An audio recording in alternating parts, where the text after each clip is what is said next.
What's up, y'all? Welcome back to my channel. My name is Kalaisha. For the ones who are new here, I speak about mental health. I speak about healing, personal growth and development, and authenticity. So if you're interested in that kind of content, make sure you go ahead and hit the subscribe button. If you're not new here, you know we just want to jump right into it. So let's go. The purpose of this video is to talk about how can we do our own shadow work. For the ones who are not familiar with the term shadow work, it just means digging down and trying to find out what's actually bothering us, what triggers us, and the things that we need to work on internally. Because let's be real, a lot of us, we run from our problems, we run from the things that we know we need to be facing head on because we just don't want to deal with it. Well, I'm about to help you deal with it. It ain't no walk in the park, but I can guarantee you that it's worth it.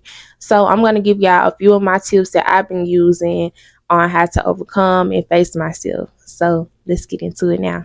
The first step is acknowledgement. You have to acknowledge that you're feeling something. You have to acknowledge that you have these crazy thoughts or these self-provoking thoughts. Acknowledge if you're sad, acknowledge if you're angry. However it come out, just let it flow.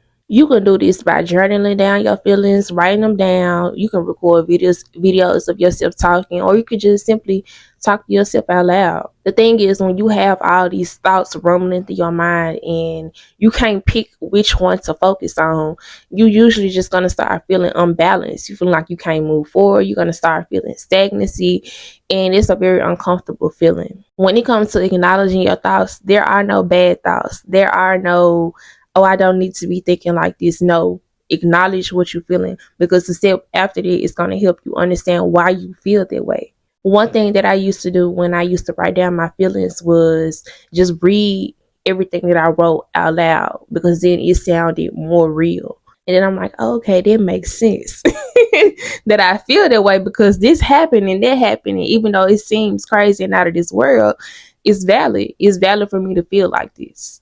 And then when I started to get more comfortable with my thoughts, I then started to record videos, which is basically the same thing. But like I said, when you say things out loud, it feels real, rather than surreal.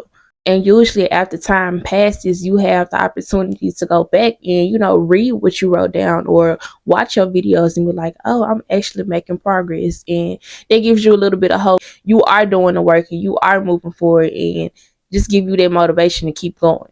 Now, after you have wrote down all your feelings, the best thing to go for is to start asking yourself, why do I feel like this? Why is this triggering me? Why is this bothering me? Why do I feel like I don't deserve this? Why can't I keep a friend? Why is it, just a lot of whys. This is where your self-reflection starts, because you're going to give yourself these answers that can't nobody else give you. You can go to therapy and you can go to counseling, whatever the case may be, but only you know the answers to these questions. And they're not going to come to you right away. It's going to cause for you to actually sit with yourself and start to think. You're going to have to face the problem at hand.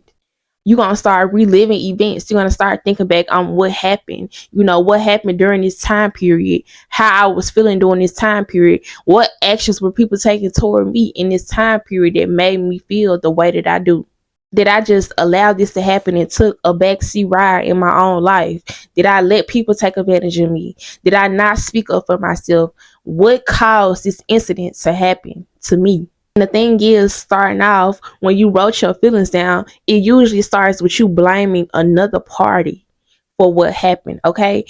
You're going to think like this was their fault. If they didn't do this, then I wouldn't have done this. But when you actually start to self-reflect, then you look back on the part that you played in it. See, the thing is, you may have been ignorant to a certain thing, but you have to understand at the same time that you're not a victim, okay?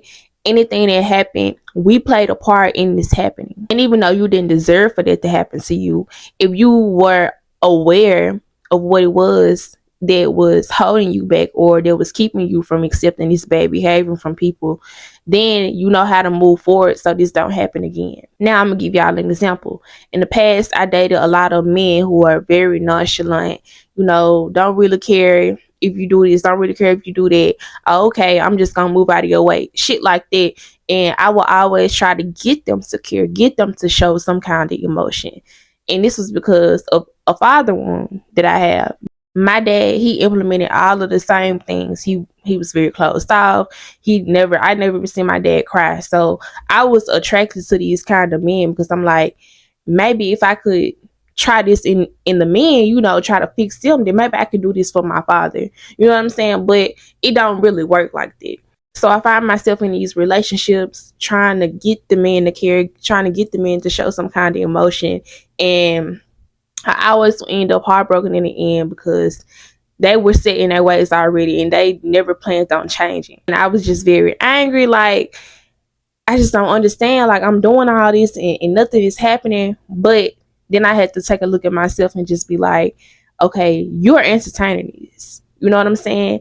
If you wasn't entertaining this and start entertaining men who are emotionally open to having a relationship and showing their feelings or whatever the case may be, then you would not have to deal with this.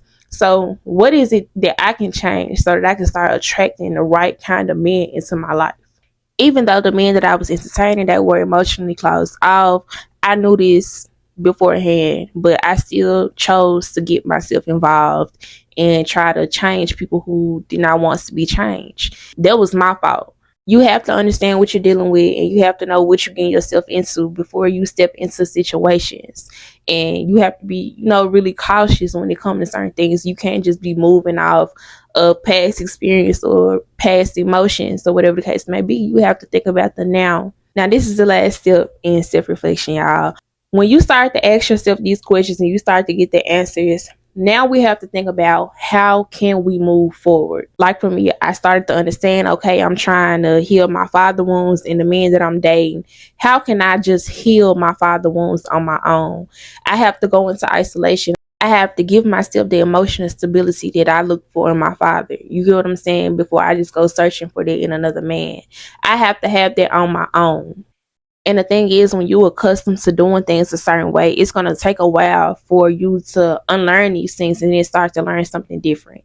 So for me, I stopped entertaining emotionally unavailable men and I just started to focus on myself a little more. I'm currently not even dating because I feel like I'm still healing that wound. But given the information that I've given myself in the past, I know what I need to stop doing.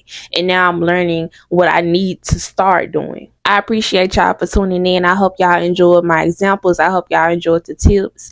If any of these work for you, make sure you drop your favorite one in the comment and let me know how it's helping you. Y'all, thank y'all for tuning in. Like I said, I'll see y'all next time.